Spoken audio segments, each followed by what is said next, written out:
never slow up, no I don't take shit. I got no love for the fakeness. If you wanna play tough and wanna hate this, I'll always show up. I don't ever slow up, no I don't take shit. I got no love for the fakeness. If you wanna play tough and wanna hate this, I'll always show up and make a statement. I don't ever slow up, no I don't take shit. I got no love for the fakeness. If you wanna play tough and wanna hate this, I'll always show up and make a statement. Everything I do so instinctive and so passionate. Every word I move so descriptive like an adjective. I got a vendetta against people who patented being negative when you should be getting after it. I got facts over tracks, this and that. Spitting slow, spitting fast. I could roast, I could gas. Think I'm okay at last, but I don't know if that can erase all the past. And the pettiness, a reflection of the emptiness. Hilarious, you think you're worth my time, you're delirious. Mysterious, because you hide behind a fake exterior. Inferior, you know I'll always be a bit superior. Get off of me, this ain't no humble brag. I want you to hear words, you can say them back. I want you to feel free from the chains at last, and to believe in what you got, it was built to last, yeah. Now that I've been put through hell, I never got anyone's help. I had to do it all myself. I don't ever slow up, no I don't take shit. I got no love for the fakeness. If you wanna play tough and wanna hate this, I'll always show up and make a statement. I don't ever slow up, no I don't take shit. I got no love for the fakeness. If you wanna play tough and wanna hate this, I'll always show up and make a statement. Gonna learn the consequence of being incompetent. Mental health is confidence, dreams and some modestness. I'm not here to save the day, that's for you to take away. I could play a million mind games, but instead I say something not illogical, something that is topical. Rub it on and watch it go, make yourself unstoppable. Dreams are irresponsible, but they're always possible. If you just believe, you could be so remarkable. Thoughts in my head, a collage and they spread. I'll be great one day, going off of my meds. No, I'm not giving up, no, I'm not giving in. I will make it to the top, taking off in the wind. I gotta make it, I'm saving every day to taste it. I'm patient, but my mind, it can hardly take it. I'm chasing a dream that I've had for several ages. A vacant, modern kingdom for the taking. Now that I've been put through hell, I never got anyone's help. I had to do it all myself. I don't ever slow up, no I don't take shit. I got no love for the fakeness. If you wanna play tough and wanna hate this, I'll always show up and make a statement. I don't ever slow up, no I don't take shit. I got no love for the fakeness. If you wanna play tough and wanna hate this, I'll always show up and make a statement. I don't ever slow up, no I don't take shit. I got no love for the fakeness. If you wanna play tough and wanna hate this, I'll always show up.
one thing, Flux.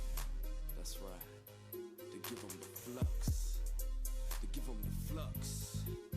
These rappers is shucking and jiving and stuff, getting self in the shit that they can't get out of. Fucking up, here go the flux. A display of lyrics and patents and rhythms by Side and Young Buck. For viewers' discretion is only factual, non-fiction, homie. The ruler, the thumb sticking out cause you know me. Federal, pimp lock the block, you can't hold me. Situation getting heavy, ammo get low, need my homie with side. When your homie ride on you, you know from the fire. Go up on these bitches, it's devious as we gon' get on this shit. Let's talk, let's not sit on this shit. We the shit on this shit, they just spit on this So shit. much psychodramatic, havoc, get this bit crazy, the range with it, this shit. Buck inside is the physicist. Belligerent, feel it, cause we ignorant. Nigga, y'all in it, the flux is the subject of weight and adrenaline, the feel of bitch. Side the medic, buck the relic, and drama that did it to him once again. The chance that you get, change to your face, and the blood to the covers, undisputed bitch. And again, to the end of the pen, be worse than this sin against men. I'm feeling fenced in. From birth, saw the light of the earth, and I've been fucked up since then. This fusion, clenching, that might get a bitch contusions. It's two of Chicago's fucking gruesome. Introducing to you the flux. What up, Taco Carew? Who? It is Sunday evening and we got some wrestling to talk about. Let's go.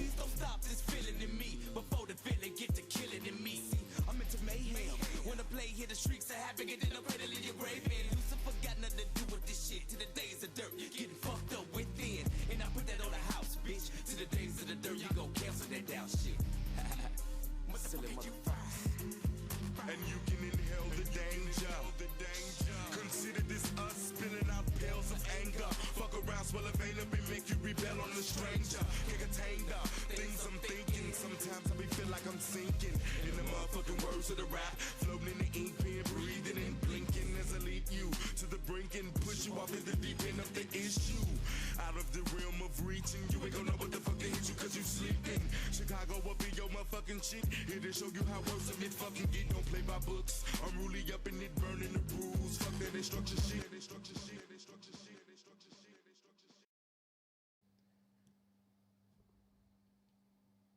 What is going on, everybody? My name is Jesse, a.k.a. your very own one and only Chi-Town Smark. Welcome. How's everybody feeling on this? Man, it's like a perfect Sunday evening out here in the Chi-Town, man. I don't know about you guys, bruh. How's everybody feeling out there? We got Pachero. We got Mike Rouse. Yeah, Mike, you paid $15 for that Dukes, man. I think, man,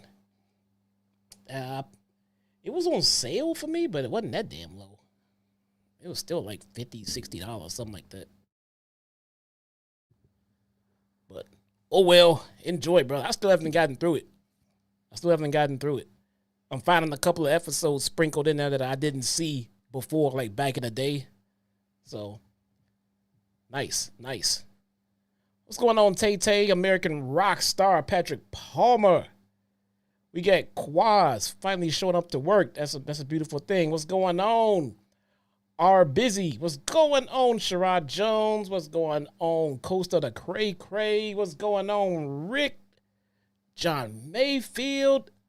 I appreciate you guys for tuning in, spending a little bit of your time with me. Much appreciated. Who's the one that's hanging out with me instead of getting ready for the strippers? That's a little weird, but I appreciate you being here. Gotta tell you, don't know if I would be here if I got strippers on the way, but I'm glad you're here anyway. Sam Sneed, what's going on, man? How's everybody's week, man? How was everybody's week? Bruh, if you're not following me on Twitter, please do. It's been fun these days, man. It's been fun. People are a little overly sensitive, but I'm having fun on Twitter these days, man. I am having fun on Twitter. Join me on Instagram. Both links are right here on my desk. If you would choose to support the channel, if you are so inclined, please do so in the form of super chats or Taco Crew memberships or super stickers or however you may deem necessary. Again, only if you appreciate and if you want to support. What are we going to do today, guys? We're going to cover the strippers are there. Bruh, the strippers are there and not here. Make you a deal. You send those strippers over to my crib and I'll put them live on stream. That's a promise. That's a promise. We're going to cover SmackDown. We are going to cover Collision. And if you watch Collision like I did, I am so sorry. I am so sorry. I got people in my comment sections, man, and on my Twitter and all of the above complaining to me that I'm complaining about AEW for no reason. There was someone on Twitter earlier in the week told me that right before I got on the stream on Wednesday, said, man, great. Dynamite was awesome. But watch, JD will find something terrible to say about it. I read that and I'm like, oh, me too. I don't know about awesome. I don't know about all that. I'm like Yella and Strata Compton. They said about Cube, we could just go in the studio and end his career right now. Yella was like, I don't know about all that. Then we had Collision on Saturday. Wow. And then JD posted a clip of Rampage, of a segment that ran on Rampage. If you saw this clip on his Twitter feed, then you already know what I'm talking about. If you didn't, consider yourself lucky. Consider yourself lucky. P.D. Shaw, with the 13-month membership to the Taco Crew, says, hey, Jesse and Taco Crew, great to be here with you all. P.D. Shaw, we enjoy having you here, brother. Much appreciated, man. The support goes a very long way. Rage, what's going on with my raging girl gamer, man? What is going on with you? So, yeah, man, this clip was just something out of the Vince McMahon era, man. I don't know.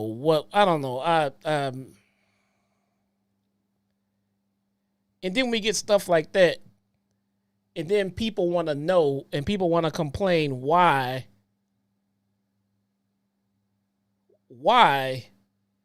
I don't watch Rampage. Bruh. The maximum male models, man. I'll just leave it at that, bro. Eddie Foster, what's going on? JD Ultra on his burner account. What's going on? What's going on, everybody? I should call JD tonight.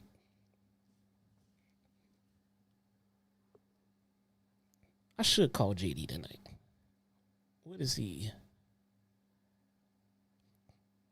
doing right now? Maybe I'll have him do a guest segment later on. Maybe. We will see. What do we start with today? I think we should go with the Smacketh Down. Oh my God, AEW put that clip out there themselves? Like on purpose?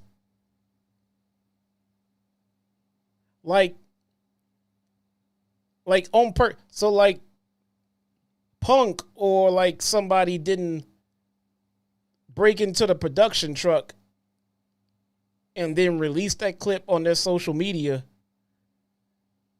AEW put that out there for more people to see. Because I'm pretty confident more people saw it on social media than they did on television. So they wanted more people to see. Okay. I guess. I guess. That's a decision. That's a decision. Let's get into it, man. Friday Night SmackDown. The return. The return of the Tribal Chief.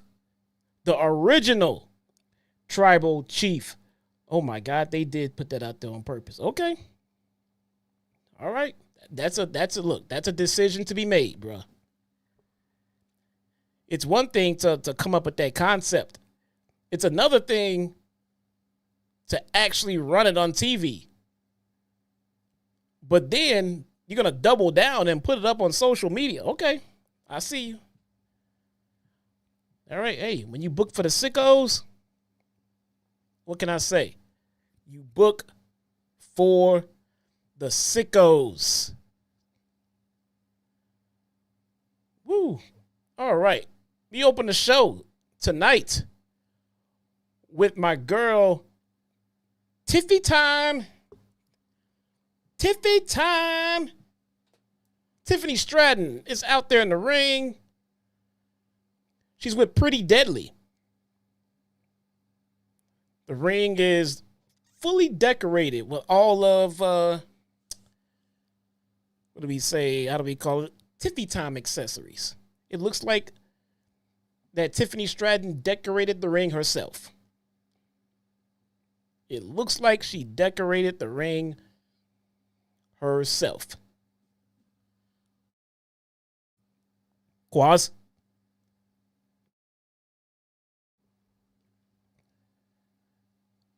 Pretty Deadly is out there. She got unicorns and pink and all this other shit everywhere else, man. She's out there to celebrate the WWE, the new WWE Women's Champion, Nia Jax. Nia Jax walked out. You know, she came out. She was seated on a throne.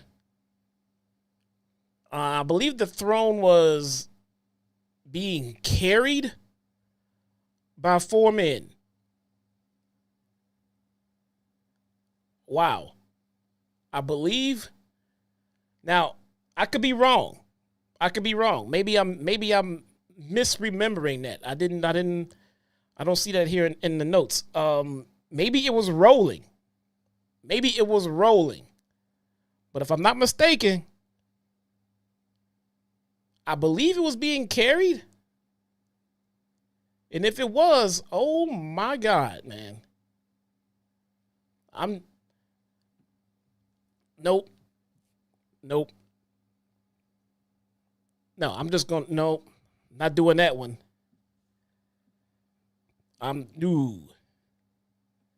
They rolled her out. We're just going to say they rolled her out. Because I don't think there are 4. Okay, all right. So, all right. She enters the ring and Tiffy presents her with her title and a pink microphone, you know. And Nia is overcome with emotions, and she tells her she really shouldn't have. Like she wasn't expecting this already, you know. Tiffy says this was her big moment, and she wanted to give back after everything that Nia has done for her.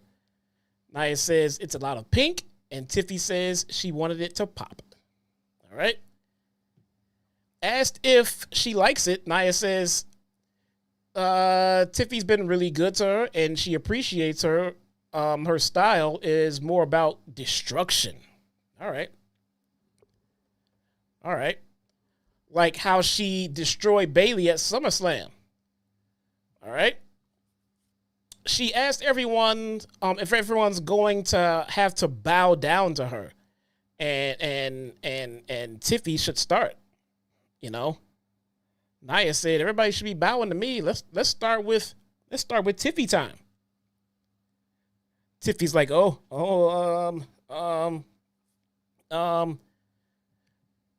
she begs off and asks if she means right now. And when Nia says she does, she says she'll bow, but first Pretty Deadly are going to sing a song, and then they'll all bow. All right? There you go. Kitty introduces it as a sneak peek of Pretty Deadly, the musical, and they launch into Ode to the Queen to a skeptical Nia Jax. It's got really weird. They awkwardly sing their way through a number about how Nia is Mia Yim attacks from behind. Whew. Mia Yim attacked and saved us from all of that. And she saves Tiffy time from having to bow down, apparently. All right. Mia comes in with a kendo stick. All right. Hitting Jax with shot after shot. But when she and Stratton bail, Mia takes her vengeance out on Pretty Deadly.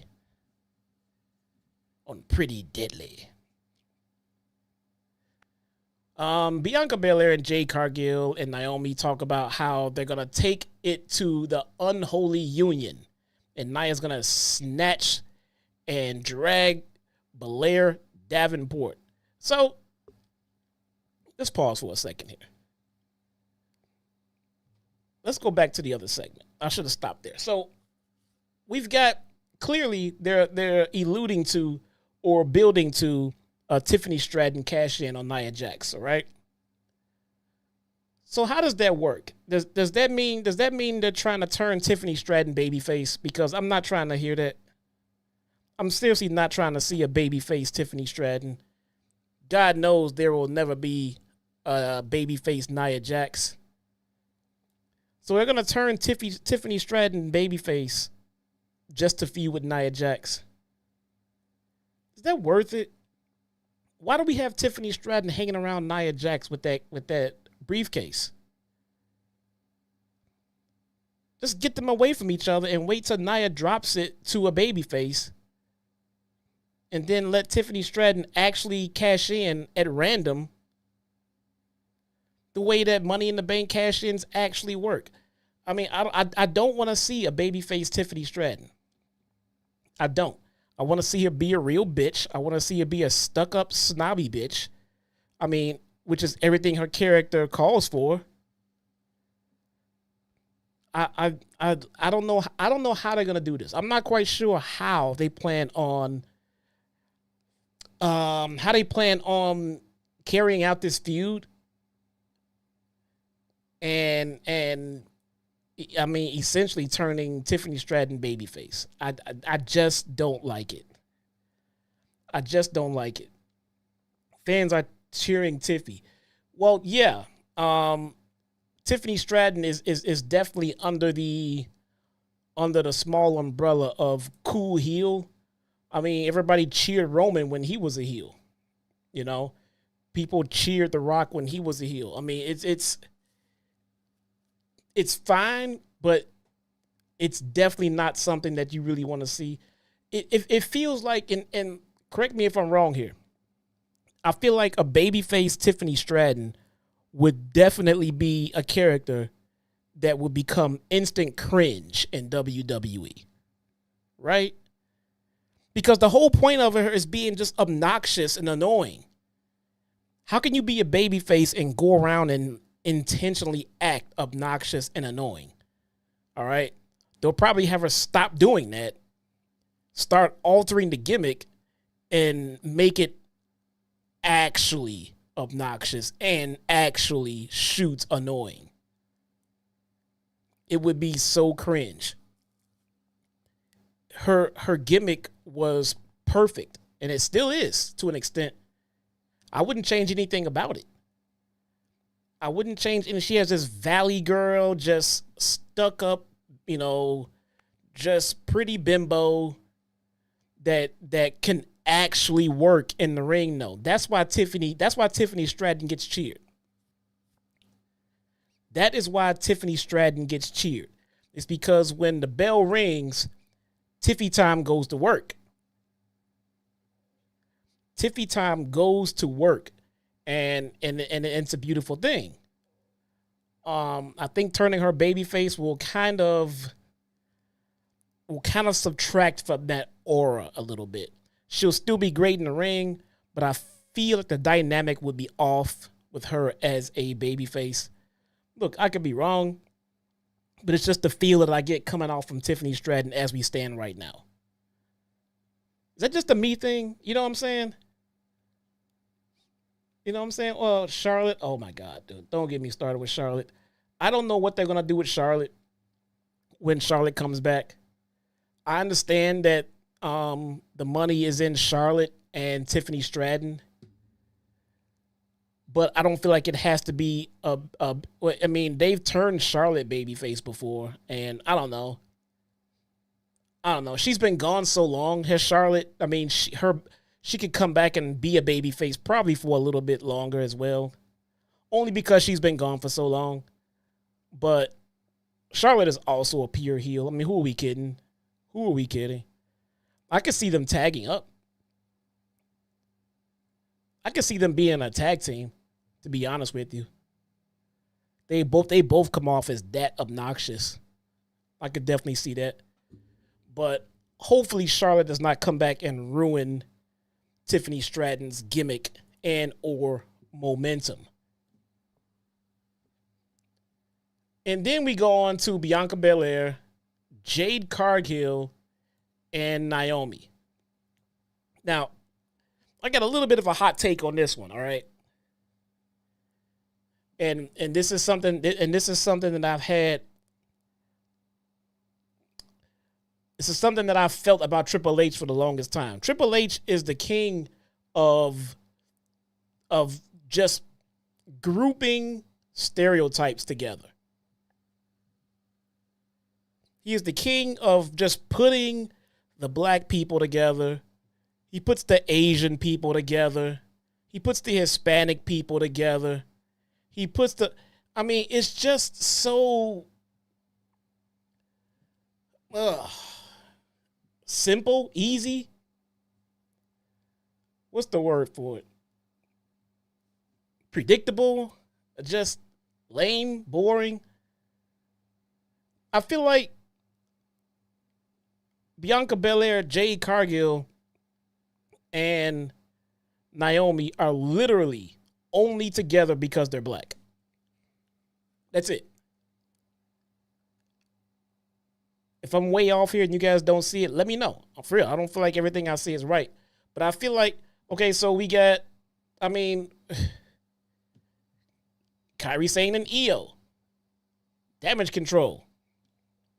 Now, the one thing we have about that is, Bayley was in it, sure. Dakota Kai, was in it, sure.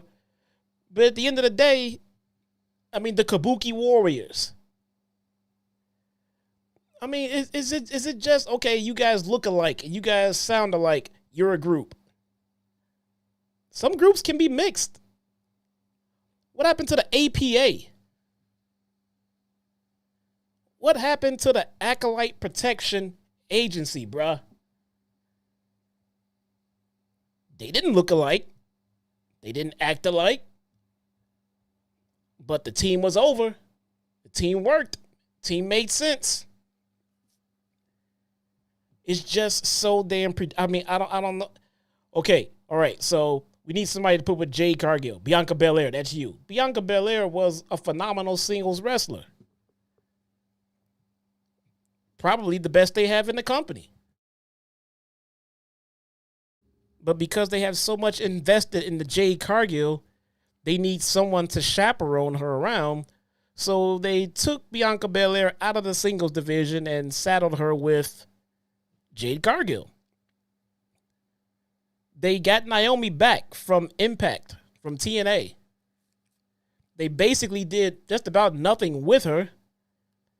had her put a couple of girls over here and there. And then they just said, okay, well, we're going to put you with these other 2 black women over here, make you guys a group. And that is what Trinity came back to when she left TNA. She was an undefeated women's champion. She was highly valued in TNA. She was at the top of the locker room. She was at the top. She had her little rendezvous over there, and right away, WWE snatched her back up, brought her in. I was like, great. Maybe this time around they're gonna treat her with a little bit more respect and dignity, book her stronger, put her at the no, not really. What have they really done with Naomi? So it feels like to me that it would have been a fantastic time to capitalize on what Naomi did for herself as a singles competitor out on the indies. She went to TNA. She didn't go over to AEW, and she came back, and they just did nothing with her. And now they got her with Bianca and Jade Cargill. I don't understand where this is going. I don't get it. But if you ask me as of right now, it just doesn't make any sense. It doesn't work. It just doesn't work for me. Carmelo Hayes rose up to try to sell them on the after party for his victory over Andrade El Idolo, but they point out that he's down 2 losses and laughs at him. Carmelo turned and said, but they watching. He says, but they watching. So what is Melo going to do here? Is Melo trying to roll up on Naomi? Because if nobody told Melo,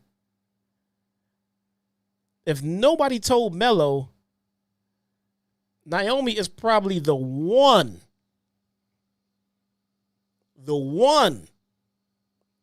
that you don't want to be messing with, bruh. Probably the one that you don't want to be messing with, if you get my drift. Maybe he's trying to roll up on Jade Cargill. Probably know Vistaprint for business cards. Yep. But did you know we also print these? Maybe, what the hell is this going for? Maybe he wants to roll up on Jade Cargill. Maybe nobody told him that Jade Cargill has a certain former professional baseball player husband that he needs to be worried about.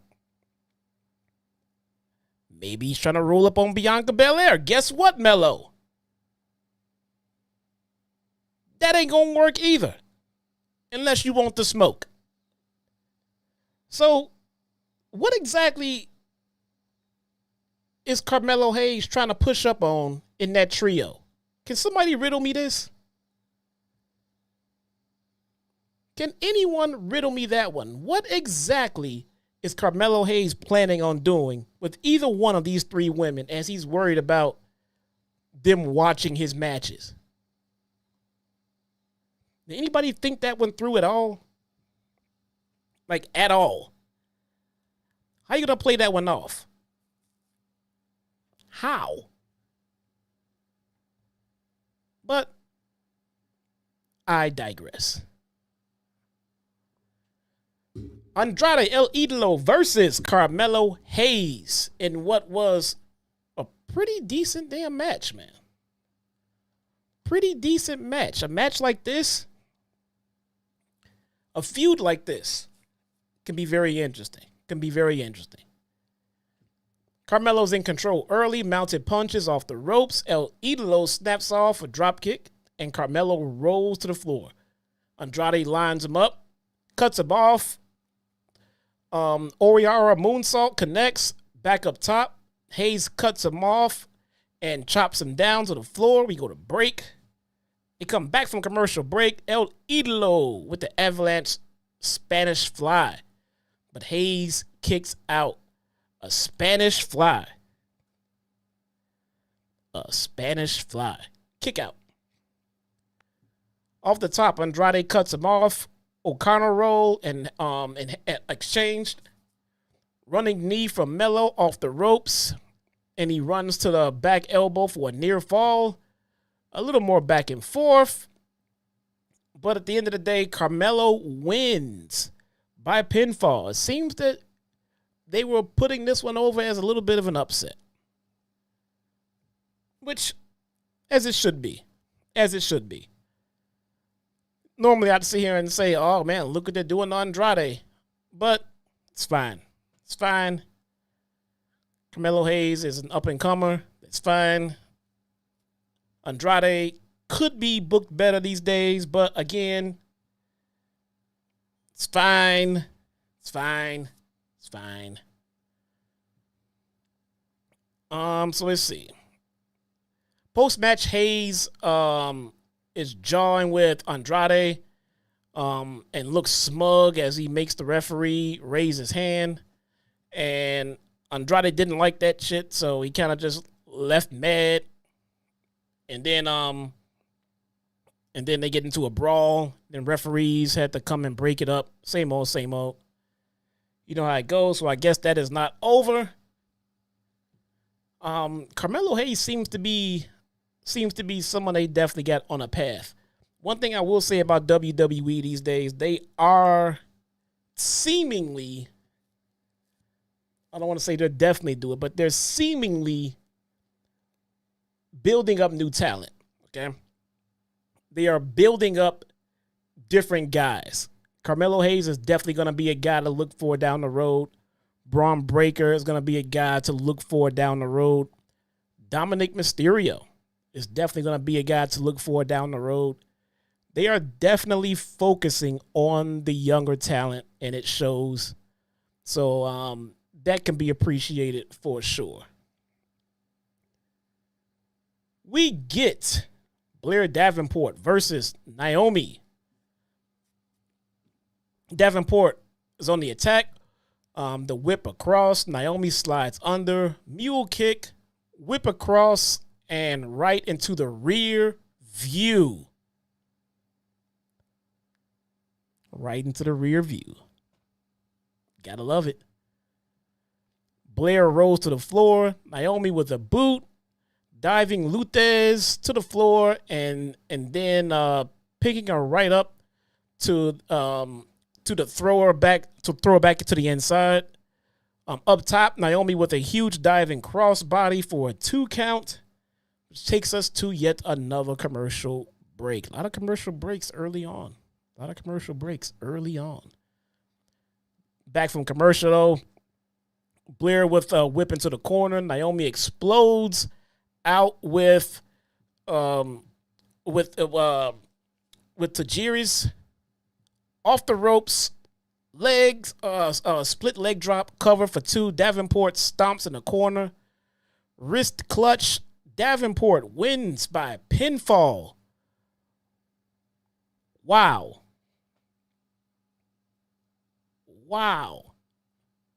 Davenport beats Naomi by pinfall. Clean. What is up with that, man? So we just talked about Naomi and how she was being booked upon her return. They got her in this new stable. Okay, sure, great. And then she loses clean to Blair Davenport. You know, normally I would say, okay, fine, it's a young up-and-comer. We don't know. But Naomi's not in a position right now to be putting someone over. Not right now, not just yet. I don't think they've done a very good job at reestablishing Naomi since she's come back. Not a good job at all. So, we'll see where it goes. We will see where it goes. A-Town down under backstage, bickering with each other before shifting to talk trash on Kevin Owens. KO, of course, walks up at the moment while Grayson Waller is on a roll insulting him. But he says he's right. That's why he tried to turn down the title match. KO said he didn't deserve that damn title match, but Cody pushed it on him. Kev books himself in a match against Grayson to prove he's a loser. So I'm going to prove to you I'm a loser, bruh. I'm going to prove it. Books himself in the match. Grayson Waller. We get a nice video package here for Alpha and Hawaii, the other half of the Wild Samoans, opposite of Roman's father. This is Roman's uncle, and he has also passed away not long after Sika. What a legend, man. What a legend. The Wild Samoans. Rest in peace, man. We come back from commercial break, and all ego Ethan Page is shown in the front row down in NXT. What can you say, man? What can you say? Grayson Waller versus Kevin Owens. KO hot out of the gates, putting the boots to Waller. Knees in return, whip reversed, back elbow sets up a senton, and Kevin's fired up, man. To the floor, back inside. Grayson is in control at this point. Cover for 2. Mounted punches. KO regaining control. A series of headbutts. Diving senton. Pin attempt. No. Back body drop on the apron. Waller hangs him up. Rolling Thunder counted into a stunner off the ropes. KO after the stunner hits the pop-up power bomb for the easy 1, 2, 3.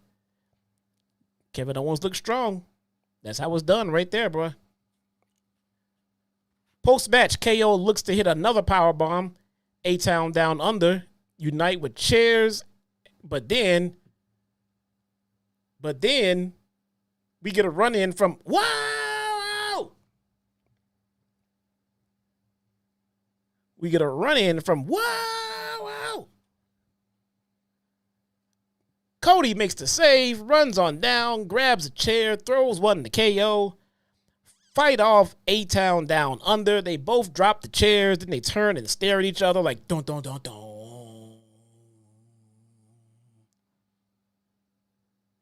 KO picks up Cody's title before he does. Dun dun dun dun. Gives it to him. Here we go. Could it be? Could it be possible that Kevin Owens dethrones Cody Rhodes? Nah.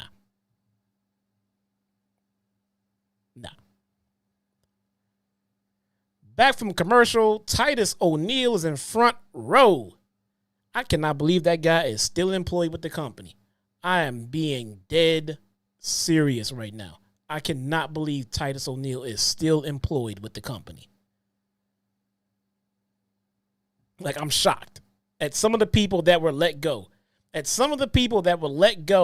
But Titus O'Neil is still employed with the company.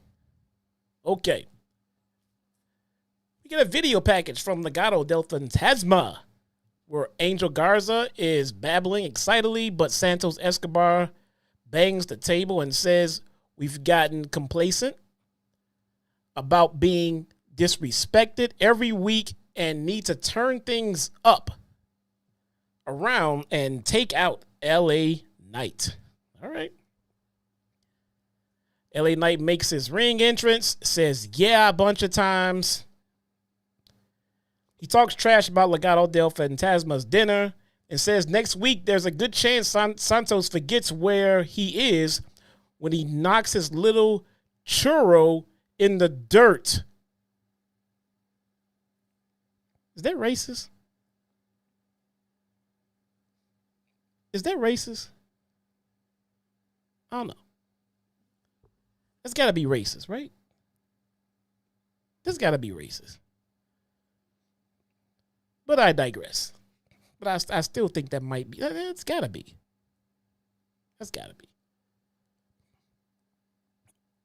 He says you could call him trash, and he might be trash mixed with Flash. but this trash will put you on your ass any day of the week. Bars. Bars.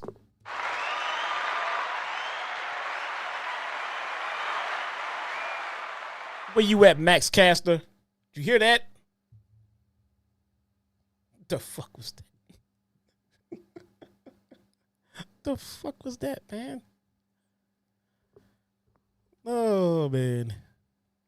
All right. Let's see. LA Knight makes his entrance. Comes out causing trash. Chelsea Green and Piper Niven try to make nice with Mia Yim, Michin. But she laughs them off and says she got herself a title match. Nah. Chelsea Green goes into Karen mode into Adam Pearce's office or Nick Aldis's office. Green and Niven, they rush to Nick Aldis's office to try to get their own match.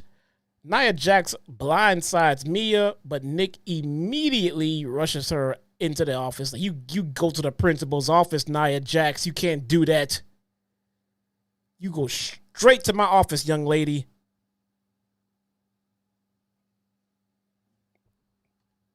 Just saying, man.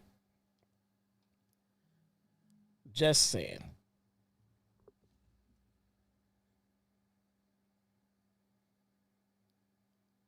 Oh, this fucking guy. He's eating cannoli. Fucking lame. Street Profits make their entrance as they go into commercial break because we're going to get Johnny Gargano and Tommaso Ciampa versus the Street Profits in a WWE Tag Team Championship #1 contenders match. Whew. Not bad, man. Not bad. You put these 4 guys in the ring, only good things can happen. Only good things can happen, man. Gargano and Ford to start. They start mat grappling. They go a little lucha libre style on them, ducking and dodging their way to a stalemate. Like the pose off at the end of the, they do like the Iron Man pose and shit like that, They make tags. Dawkins freight trains Ciampa with an elbow and tags Montez Ford back in. Double flapjacks for both DIY. They tag. Angelo freight trains Tommaso hard to the floor. They may go to break. Back from break, Gargano rallies. Superman spears, gets a near fall on Ford. Tag to Ciampa. Back suplex. Montez lands on his feet. Tags Dawkins. Ciampa lights him up. Lights them both up for 2-for-1 style. But Dawkins pounces him into a right-angled German suplex from Ford. Kick out, though. Dawkins perched up top. Nobody home on the Senton and Tomoko, but Ciampa blasts him with a knee for another 2 count. Northern Light suplex on the Gargano. He bounces back. Stereo punches from Gargano and Ford, and they light each other up with strikes back inside the ring. Trading kicks, and they go to yet another commercial break. Back from break again. Ford with the zigzag. Gargano tries to cut him off. Ford gets the 450 splash, but Ciampa had time to get to his knees. Tag to Johnny. Shatter Machine, but Dawkins breaks up a pinfall attempt.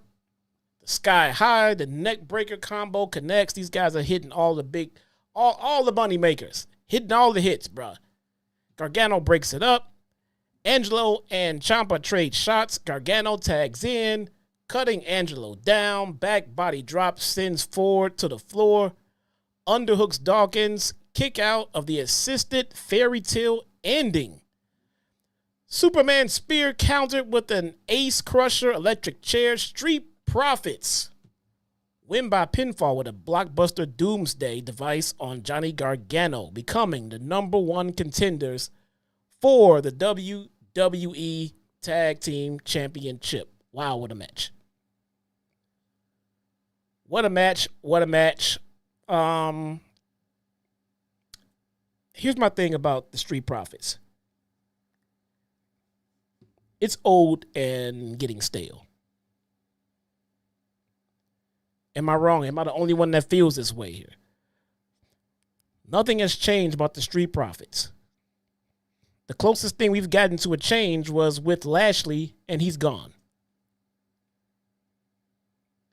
And he's gone. So we just got the Street Profits being the Street Profits, the same Street Profits, nothing different about them at all, really.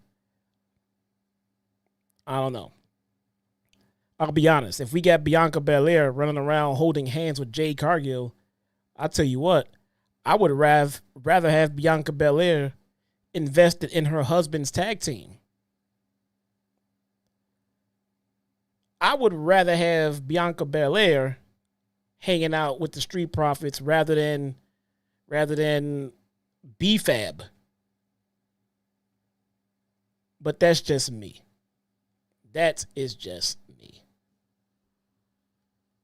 We get Solo.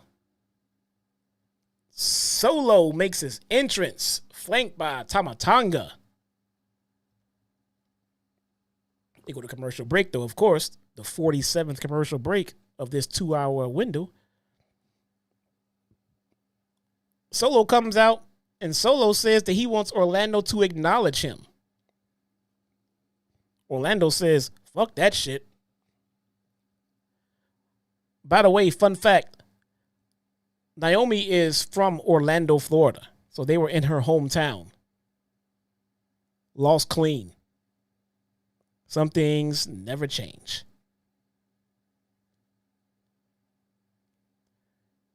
He says he sees how it is. Fine, don't acknowledge him. But one man has to, and he calls Roman. He calls Roman Reigns out to tell him to come take the tribal chief's garland from him. Said, you want it, bitch, come get it. Roman makes his entrance. Music hits. Roman starts coming out.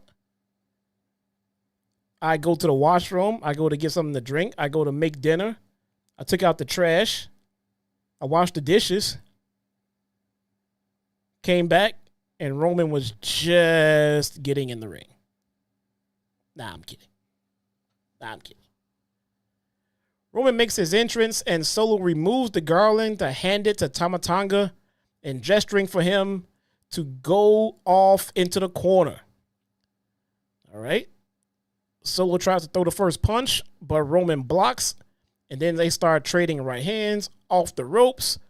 Roman with a leaping lariat to take down Solo, and Tama Tonga attacks Roman from behind. Roman lays Tama out with a rock bottom and throws him to the floor afterward, clearing the announce desk. He hooks Tama Tonga for a powerbomb, but Solo recovers enough to meet him with punches and throw him back inside. Solo goes in with him. Samoan Spike gets ducked by Roman off the ropes. Superman punch connects, and he's calling for the spear. He's calling for the woo-ah.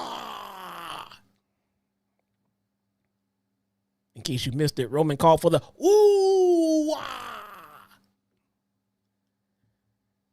I'm sorry, guys. There's a lot of chats that I did not get a chance to read because I'm going over the show. But if you have something that you would like addressed, please add it in a super chat, and I promise I will get to it tonight. Roman goes for the corner for the garland after he murdered Solo. Roman goes to go pick up the tribal garland, which, like, I'm guessing is the new Samoan championship title per se, I guess. And he gets it, and he is now, once again, the tribal chief. He goes to put it on his neck, but he gets interrupted by Jacob Fatu viciously.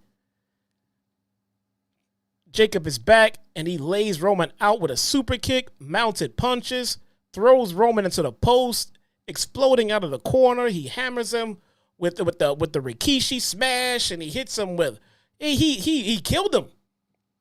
He killed him. The Bloodline hoist Roman up, triple powerbomb through the announce table, but they're not done yet. They throw Roman back into the ring, drag him around. Tama Crown Solo with the garland, and again, and the new Bloodline throws their ones up, standing over Roman. Killed him. Killed him. The Bloodline is just too much. It's just too much for Roman to handle by himself. The original tribal chief he just can't do it, man. Solo is backed by God and Jacob Fatu. He can't do it by himself, bro. And there's no one to help Roman. There's no one to help Roman. So Roman is just stuck. I guess it's just over. I guess it's just over for poor Roman. Ooh, Soul! Not yet. Not yet. It's coming. It's coming. It's going to happen, bruh. Their original Bloodline will make a return. It's going to happen. Pretty decent show, man. Pretty decent show. I did enjoy it. It's all right. It feels like if the Bloodline storyline feels like it's progressing very nicely. It feels like it's coming along just the way we anticipated it. I mean, we did kind of see it unfolding, as it started unfolding, but it's coming along the nice way. It's coming along the right way, rather. We expected Roman to come back. We expected Roman to struggle. We expected Roman to gonna need help. So now we're expecting Jimmy and Jay to rejoin Roman to take care of family business. We anticipate Sammy will be joining along. We're still waiting for Paul Heyman to come back as well. What surprise is Paul Heyman going to bring? Maybe Paul Heyman is the one that negotiates the Usos and Sammy coming back together. Maybe that's what Paul does. All interesting stuff, man.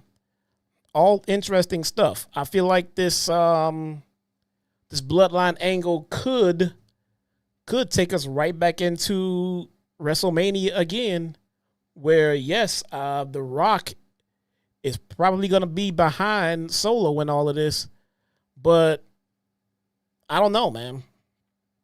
The only reason I'm saying I don't know is because The Rock's health. The Rock is not quite The Rock anymore, so I'm not sure how many more matches The Rock has left in him, man. Every time he gets in the ring, he gets hurt. So we shall see. We shall see. That was SmackDown, guys. And then comes the big one, baby. Yes, you guessed it. We're going to go over AEW Collision, boy. I hope you guys are settled in. I hope you got your snacks. Hope you got your Takis. Hey, wake up, asshole. This is Collision. What the hell? This is where the best wrestle? Wake up. We got work to do, man. Jeez. Oh, man. Let me see. What we got? What we got here? What we got here? The opening match for tonight. Britt Baker versus Harley Cameron. Guys, let me ask you a question. And you got to try to think back. Think a while back. When was the last time we saw Britt Baker on Collision? If I'm not mistaken, Maybe somebody can look that up in the Google machine. If I'm not mistaken, it's been a hot minute. It's been a long time since Britt Baker was on Collision. But now, all of a sudden, after the Britt Baker controversy that we just recently got, right? Fresh off of her IRL suspension, now all of a sudden, Britt Baker is opening Collision against Harley Cameron. Is that a coincidence? Not only that, I seen no Thunder Rosa on Collision on this evening. None. Want to know how many times we've seen Thunder Rosa on Dynamite? Like this year? I don't remember seeing her on Dynamite at all. Maybe I'm forgetting one, but I don't remember seeing her on Dynamite at all. So that being said, if we somehow miraculously see Thunder Rosa on Dynamite in the next week or two, wouldn't that be a little bit sus? Wouldn't that be a little bit of a coinky-dink? Let's see if Thunder Rosa shows up somewhere on Dynamite anytime in the near future. So let's see. We get Britt Baker making her entrance for the opening match. We get Tony Schiavone and Nigel McGuinness on the call. Look, man. Let me tell you guys something. I'm not going through these matches, man. I'm sorry. The plan was to come on here and go through the details of all these matches. I just can't do it, man. I just can't do it. This show was a train wreck. But Britt Baker wins against Harley Cameron. I mean, duh. I mean, it's I don't know. This was kind of weird. We get footage of Britt Baker's attack on Mercedes Moné from Dynamite. The two went back and forth as the announcers ran down the card for tonight. Britt Baker fired up with forearms before running wild, scoring a near fall with the twist and the neck breaker. Baker pulls out the glove, but Cameron showed her no love by hitting her with the soul food and a shining wizard for a near fall. Two jockeyed for position before Baker scored a question mark kick. The two traded kicks before Baker hit a sling blade, very sloppy looking sling blade, and a curb stomp for the win. After the match, Mercedes Moné and Camille came out. Moné sent Camille to the ring with Baker responding by fishing a kendo stick from under the ring. Camille took the kendo stick and broke it over her knee. Holy crap. Camille broke the kendo stick over her knee, bro. You know that flimsy, bendable stick? Right? Broke it over her knee. Man. Woo. Before booting Baker in the face. Camille carried Baker into the ring before dumping her with the Dominator. Moné and Camille stood tall over Baker to end the segment. That, I guess we're going to a title match at All In. What can you say, man? What can you say? They show us footage of the press conference announcing All In Texas for July 12th, 2025. Arlington. I think I may be there. I think I may go. I think I may make arrangements to go to All In Texas. Why not? Why not? By the way, I will be at All In Chicago, by the way, as well. We get the mayor of Arlington. The mayor of Arlington is Jim Ross. True story. True story. They got a recap of Dustin Rhodes and Sammy Guevara, recent history on Ring of Honor television. Apparently, Sammy Guevara has made a return to wrestling on ROH. Had no idea. Did anyone else know that? Does anyone legit actually actively watch ROH? I had no idea that Sammy came back. Let's see. We get an ROH tag team title match. Dustin Rhodes and Sammy Guevara. They actually beat the Undisputed Kingdom, Matt Taven and Mike Bennett, to win the ROH tag titles. What the hell is going on? Sammy Guevara and Dustin Rhodes are the ROH tag team champions. Isn't Dustin already holding a belt? Is Dustin Rhodes a double champion in ROH? Can someone look? I could have swore Dustin was holding an ROH title. Someone pull that up. Dustin is calling himself Dusty Two Belts. He does have a title. He's the Trios champion with the Von Erichs.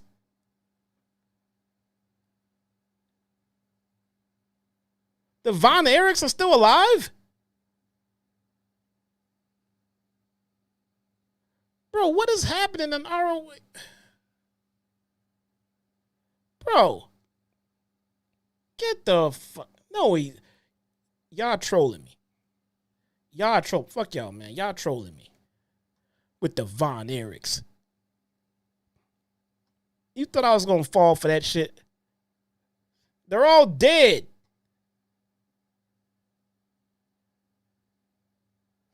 Marshall and Ross. There's more? Oh my God. Okay. There's more. And they're champions. All right. Okay. Whatever, man. Now y'all just trolling me, man. I'm not paying y'all no damn attention, man. Dustin Rhodes started off the match. Rhodes working. I'm not going over this whole fucking. I've tried, y'all. I'm not doing this shit. Why is Dustin a double champion? Why is Dustin a double champion in ROH?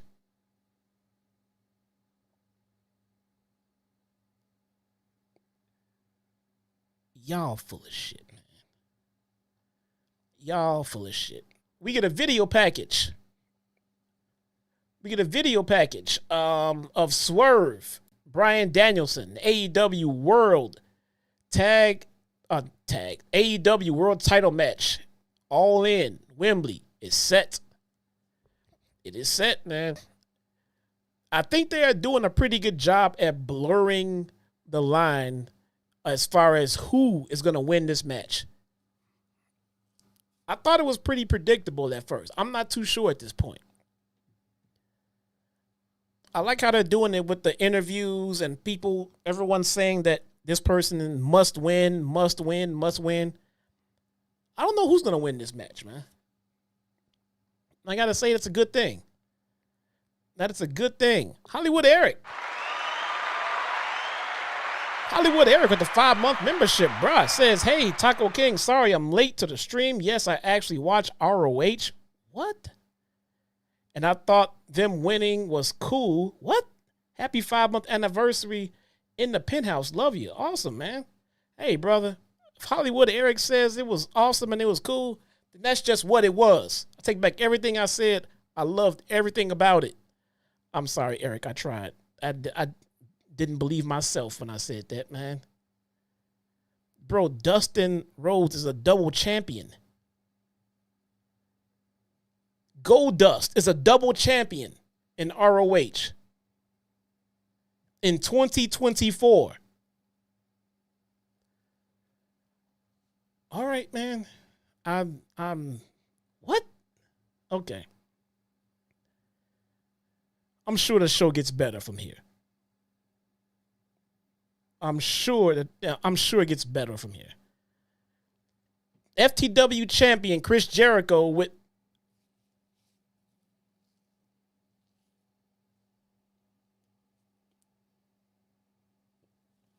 FTW champion Chris Jericho with Renee Paquette backstage, who noted that Jericho will be facing Tommy Billington on Dynamite in Wales. Tommy Billington? Oh, that's the Dynamite Kid, isn't it? Jericho called his All-In opponent Hook stupid for fighting him blind. He told Hook that he would be banned from the Jericho Vortex after All In. Then Hook wins. He'd be banned from the Jericho Vortex after All In, and said that he wanted a warm-up against one of the UK's top prospects. He said that Billington's uncle wouldn't have liked Billington as he hadn't worked enough to earn his opportunities. Jericho called himself the modern-day Stu Hart because Jericho trained in the dungeon. And said that the Dynamite Kid would be Dynamite done. Dynamite Kid, you're going to be Dynamite done.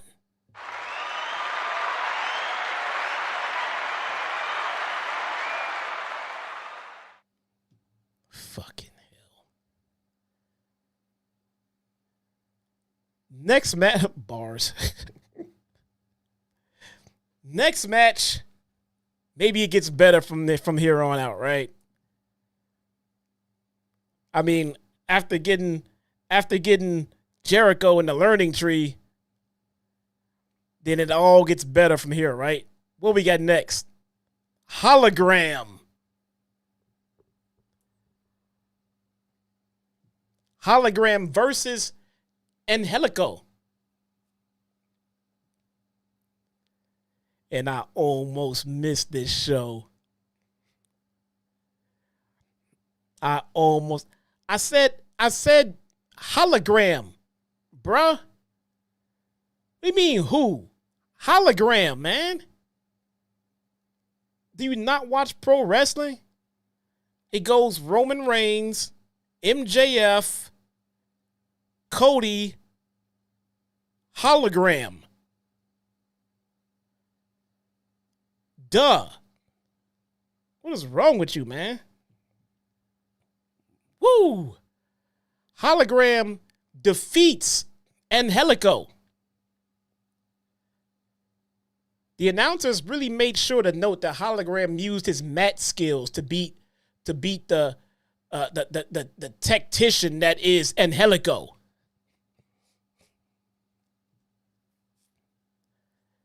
What the fuck am I watching, man? His mat skills, spotlighting the diversity of Hologram's work.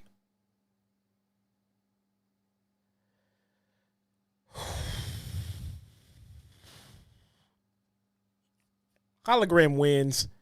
He beat Angelico with something. I don't fucking know. And I'm not going to lie. I don't care. We get a video package highlighting the dangers of the Tiger Driver 91 with Will Ospreay talking about it. This was actually pretty good. I like how they are telling this story of how dangerous and how reluctant Ospreay is to use the Tiger Driver 91 because of how dangerous it is. I enjoyed this promo package about 15 times better than watching Hologram perform. Not gonna lie.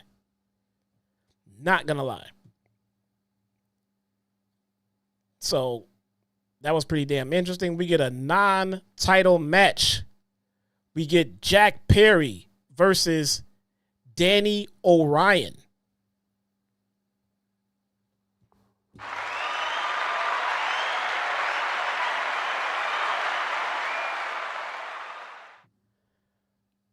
Woo! Jack Perry beats this kid and puts him in a body bag. He puts him in a body bag along with the TNT Championship title. Killed it, did Jack Perry. Murdered it, buried it in a body bag, and presents himself with a new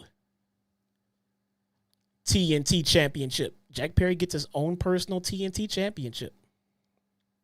There you go. Why not?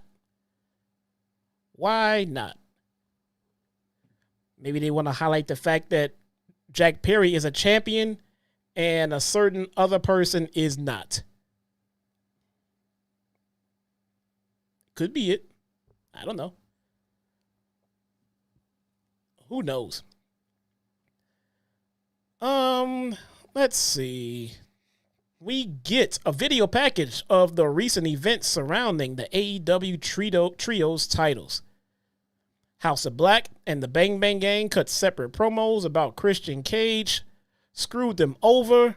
It ended with Brody King asking Cage if he felt nostalgic. Vice Principal Christopher Daniels then announced that the Patriarchy will defend the Trios titles at All In Wembley in a London ladder match.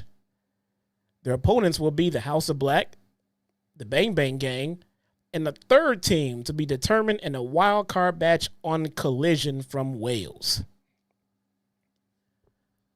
That should be that's gonna be a lot. It's gonna be a big match, man. We'll be at we got 4 trios teams. 4 trios teams in a ladder match. Now, I'm gonna do some math. Trios teams, 4 of them, that is 3, 4, 5, 6.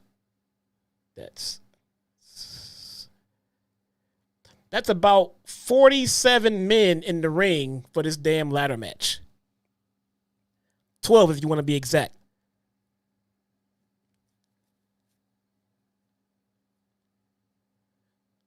That is going to be a complete clusterfuck, man. That is a lot of people in one ladder match. That's a lot. I thought it'd be a triple threat, but apparently they're going to add another tag team in there. That's going to be a lot of damn people, man. That's going to be complete chaos. Let's see how that shit works out. Moving on, we get Claudio Castagnoli versus Lio Rush. This was okay. It was as expected. Lio Rush ran around a whole lot. Claudio had to chase him. Claudio had to catch him. When he finally caught him, murdered him, killed him. Claudio beats him. What did we really expect? What do we really expect? Claudio is getting Kazuchika Okada on Dynamite. So, I mean, maybe this is a warm-up for him. But no one expected Lio Rush to even come anywhere near beating Claudio. So, Swiss uppercut from hell is what killed Lio Rush right there. Chris Thicklander and Stokely Hathaway were in the back complaining about Willow Nightingale and Tomohiro Ishii. I guess that's a mixed tag match. I'm not going to lie. Watching Stokely Hathaway have to deal with Tomohiro Ishii does sound mildly entertaining. It does. Stat talked about how scary Ishii was, with Hathaway becoming more visibly afraid as time went on. Hathaway said that whoever won at Wembley would earn the right to pick the stipulation for Nightingale and Statlander's singles rematch at All Out in Chicago. Again, I will be there. Your boy will be at All Out in Chicago. Got box seats too, man. All VIP.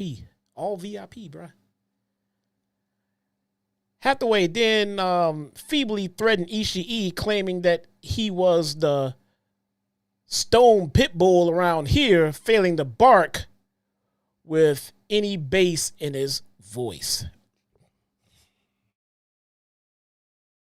I love Stokely Hathaway, bro. Eddie Kingston was advertised to be on tonight's show, and he was in the video package. Looks like he hasn't shaved in about a year. He wasn't here to give an injury update, as he still had a long road to go. But he did talk about Bryan Danielson, asking what version of Danielson this was. He called this version of Danielson disrespectful to the sport and the man that would get beaten by Swerve at All In. He says this version of Danielson didn't have the fire anymore. Eddie asked Danielson if he would find that fire and step up or just go to Wembley and lose.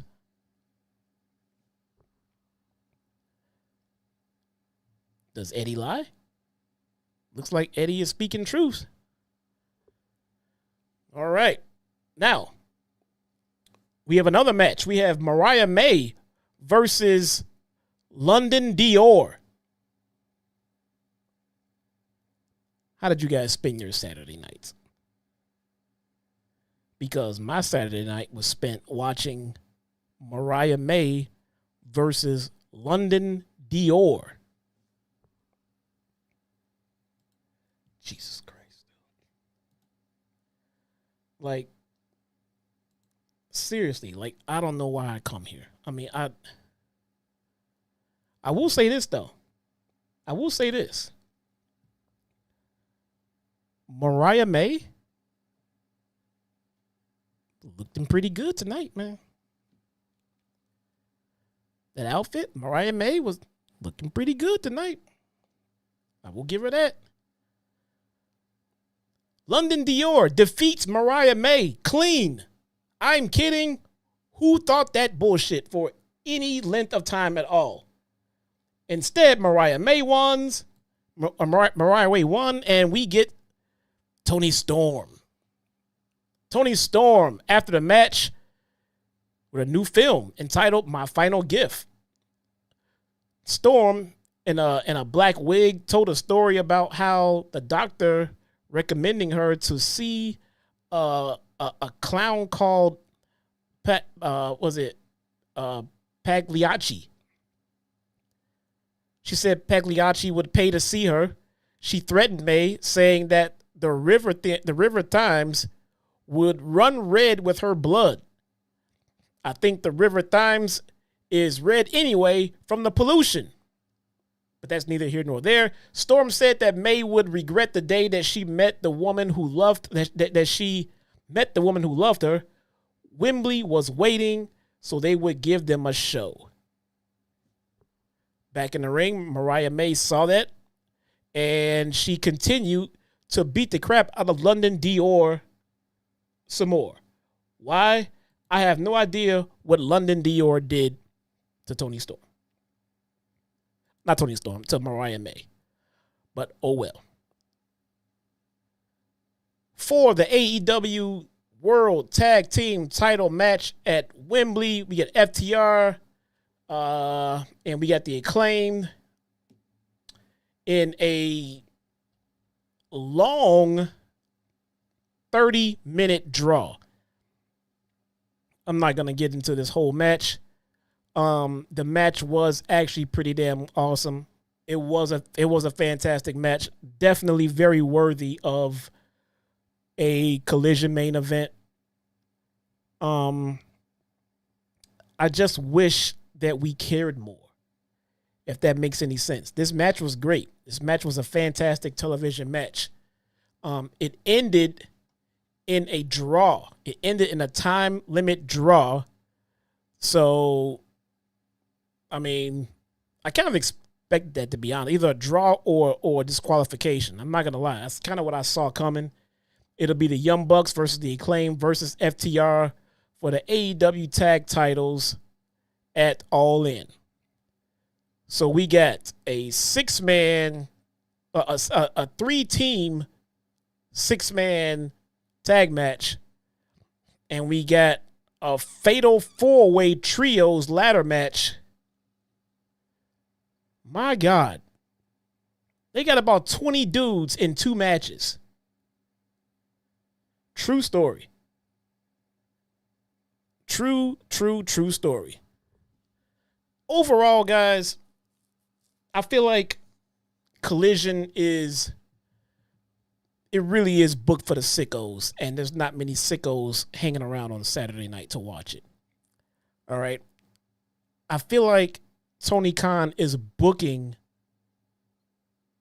Collision the way that he's booking it because no one is really watching it.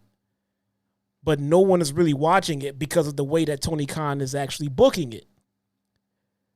So it's kind of a messed up, vicious circle in that regard, you know? I'm not quite sure what they're doing here. I feel like they're just in limbo with this show and with Rampage because I just feel like that they're just getting ready to make some big changes when the rights deal gets done and all of that stuff. I hope they have plans for it. I want to see Collision in a better spot. It needs to be in a much better spot. Dynamite could be better, but at the same time, Collision is way off. And don't even get me started on Rampage or ROH. They might as well just call those shows dark. No one watches them. No one really cares at all. You want to know why no one cares? Because nothing happens on those shows that is relevant to what we see on Wednesday. I haven't watched either of those shows for the most part, and I've missed nothing as far as the storylines go on Wednesday nights. So why bother watching them? Why bother watching them? Guys, that is it for your Sunday evening Super Show.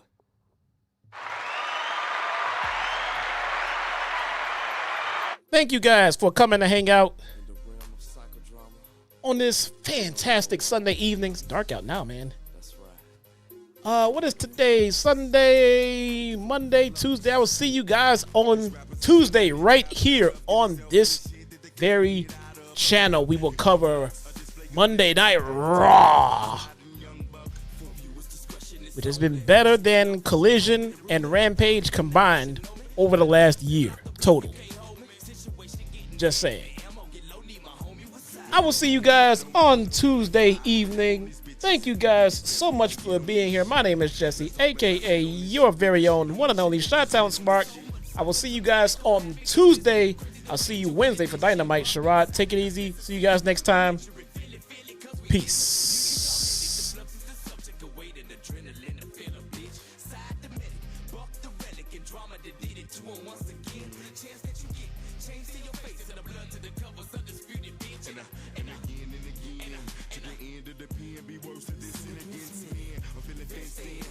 Saw the light of the earth and I've been fucked up since then. This fusion, clenching, that might get it bitch contusions. It's two of Chicago's fucking gruesome. Introducing you the flux. Big dreams are made of these. Who am I to disagree? All over the world, it's the same old thing. Psychodrama, fluctuating. My continuous output, my flow of ideas for years been thrilling in me. Please don't stop this feeling in me before the feeling get to killing in me. See, I'm into mayhem. When the play hit the streets of happen, and then I'm ready to leave your grave in. Lucifer got nothing to do with this shit. To the days of dirt, getting fucked up within. And I put that on the house, bitch. To the days of the dirt, you gon' cancel that down shit. And you can inhale the danger. Consider this us spilling out pills of anger. Fuck around, swell a vein up and make you rebel on a stranger. Can't contain the things I'm thinking. Sometimes I be feel like I'm sinking in the motherfucking words of the rap. Floating in the ink pen, breathing and blinking as I lead you to the brink and push you off in the deep end of the issue. Out of the realm of reaching, you ain't gonna know what the fuck to hit you cause you sleeping. Chicago will be your motherfucking shit. Here to show you how worse of it fucking get. Don't play by books. I'm really up in it, burning the rules. Fuck that instruction shit.